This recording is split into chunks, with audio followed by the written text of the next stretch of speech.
This is really important for 400-meter runners because of the endurance base you have. Now, 400-meter runners, whatever athletes, actually go through injuries. But when you're coming back from injuries and you probably think that you are lacking that bit of fitness, then this is when relaxation comes into its own and becomes so important for you, because if you've got a lack of endurance or fitness to fall back on, then you need to be able to conserve energy throughout the race, and you need to have the ability to delay the onset of lactic acid at the end of the race if you are lacking that edge of fitness. So if you've been away injured, if you've been away injured for a couple of weeks or a month or over that, then you need to be able to use relaxation to conserve that energy. Now, just because you've been away for a couple of weeks or a month doesn't mean you're not going to run faster than ever before. You've got to go into that race thinking the best ever.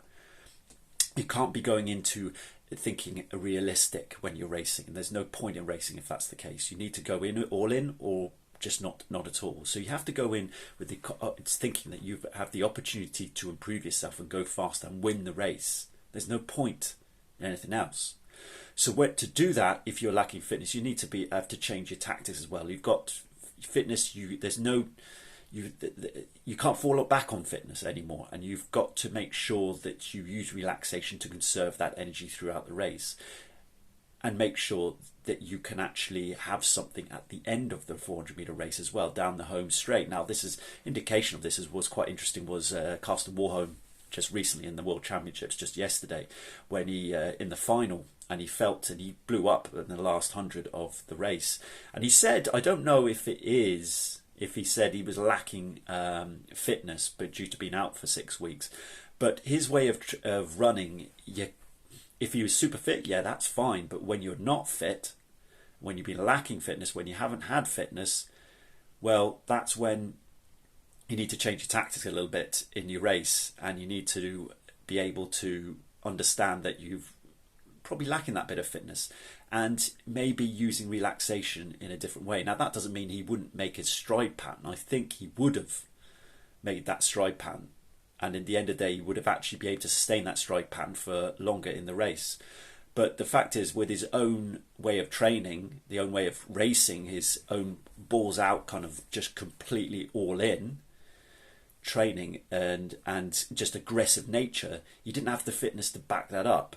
So in that kind of race, he probably would have been done better if he was actually able to conserve that energy through relaxation, so he can get through the race.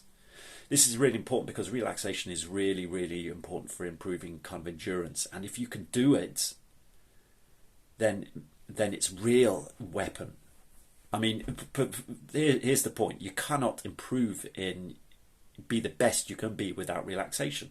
You cannot. And this is the thing for Warholm. He could be so much better if he actually just relaxed the shoulders a little bit, I think. That's my personal opinion. And he thinks, but the fact is that race he did there when he was lacking that fitness, being out for 6 weeks, you probably have to change. You have to change the way you approach the race. You have to change the way you go into the race, because you're lacking that fitness, and you can't fall back on it. So you have to be able to use that relaxation, relax the shoulders, and be able to do it. And I've done it in my own racing when, specifically for 400-meter hurdles, when you've come back from injury and you don't have the fitness, you need to use relaxation. And it got me through the race. Not probably as fast as I've done before, but it still got me through the race better, and I had more energy at the last 100 of that 400-meter hurdle race. So if you're lacking fitness and you missed through a couple of months, maybe a month, 6 weeks, 5 weeks out of training, then relaxation really is important for you. And you really have to go into that race thinking, I'm going to do as well, but approaching the race has to be different. There's no chance when you can't fall back on fitness. You need to fall back on relaxation, especially it becomes that kind of secret weapon, as it were. And once you do that, you can surprise yourself with your performance. So really put into place, use your breathing, get in the now, separate yourself from the nerves. That's really important. The nerves aren't you. Just separate yourself. Notice your nerves. Observe your nerves coming in.